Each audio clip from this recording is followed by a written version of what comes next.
to disallow, to change the Constitution to disallow a child born in the United States to take their citizenship away from them?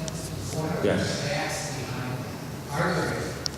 Not that I know. The whole part of the... Okay, I'm sorry. The question is, there's some efforts being put forward to actually where we have undocumented parents and their children are born here, therefore they are citizens. That's always been a part of the constitutional citizenship of our country. That you are born here, you are automatically a citizen. There's an effort now being put forward to take away that citizenship from those children. Okay? And the question is, what are the legal things and so on that supports that kind of effort to take away that citizenship? As far as I know, there isn't it. It's part of that whole kind of rhetoric, but I don't know. Maybe Liz or somebody? I just wanted to add to that. I think that the efforts to change the 14th Amendment birthright or citizenship stems from another myth, which is the anchor baby. Oh. And in my practice, I can tell you with 100% certainty, I've never seen this phenomenon. And I just don't believe that it is a problem. I think a lot of people think that people come to this country and have a bunch of babies so that they can get rich on all of the benefits that they get from our country. And that, number one, isn't true, as we've just heard. And even cash assistance or food stamps, if received, is such a small amount that people are literally spending their food stamps for food for their children. So this anchor baby concept, I think, is where this change, people are wanting to change it, but again, it's based on a myth. The comment was they'd have to amend this Constitution, and that will never happen.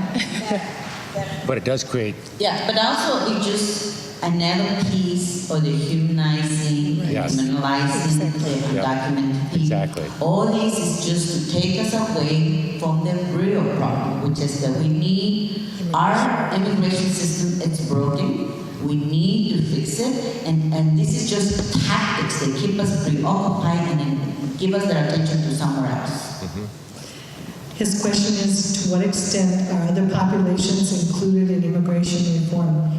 All nations, everyone. Immigration reform will affect every single person who is not born in the United States.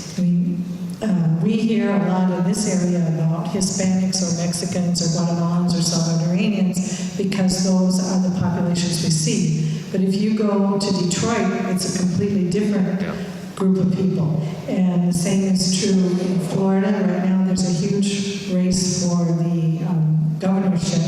And one of the statistics I saw this morning was that only 3% of the population is Hispanic in Florida. So we're talking about people from every country in the world who are here in the United States or who have relatives in the United States being affected and being blocked from being able to attain citizenship or coming into this country legally. So the clarification was, are there people from other countries who have a voice about immigration reform? And I know from the local organizations and efforts in Grand Rapids, we definitely have a lot of support from the Muslim community. We have a lot of support from, Guatemalan. South and Central Americans.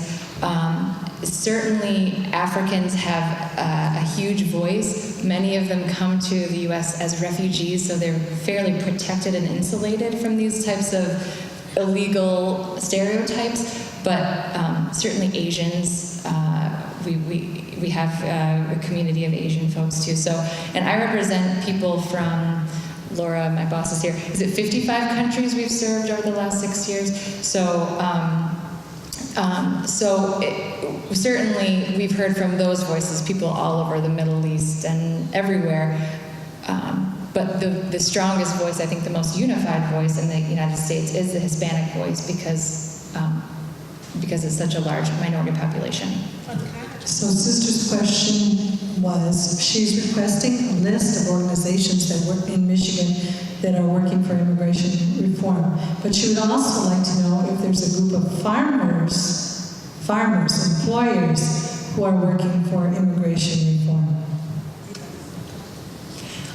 I'm not aware of any group in particular. I know Farm Bureau, Michigan Farm Bureau, does address a lot of the issues. I don't know at this moment where they stand on immigration reform. Laura? Laura?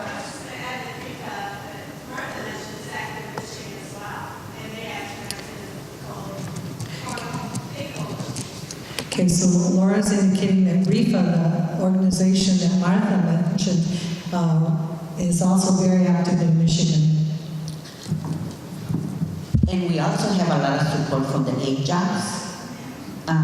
The aid jobs is, we have growers and a lot of the unions, like United Farm Workers, who've been working very strongly to pass aid jobs. The problem in here is that, and somebody was asking me, why that we haven't had anything? There is a small group, I consider a small group, very organized against anything that we can give to the immigrant community. We have a small group, very organized. And I think that part of it is that we are the people who are really know that there is a need for immigration reform. We're not as organized as them. And they are ready to make calls when even there is a talk of any bill being introduced. Like the last week when the DREAM Act was considered. Yeah. I mean, they got organized. You can see it, there's a lot of movement in their part. Organizing, calling the representatives and the senators to be sure that nothing of this will going to be passed, even considered. And this is the force that we're against. We are very good people, but we're not organized well. And so we have this other group who is not a big group, has a lot of money, but they're very well organized. And as we're speaking right now, they're organizing against diminishing the power of the Latinos in this country. Because as you know, we are the Latinos are going to be a big force when we wake up and we decide to vote. And that is one other effort that we're working right now. And undocumented people in our area is actually working to bring the vote out of the people who are able to vote. Because until we decided that we are really the big giant is waking up, then we're not going to have a big voice. So yes, there is a support for a legislation that help the people who work in the fields, and that will be the aid jobs. And we hope that in this coming year there will be a big push to introduce the aid jobs, agriculture legislation for the work that only will help the people who work in the fields. And we have a big support from growers in this legislation.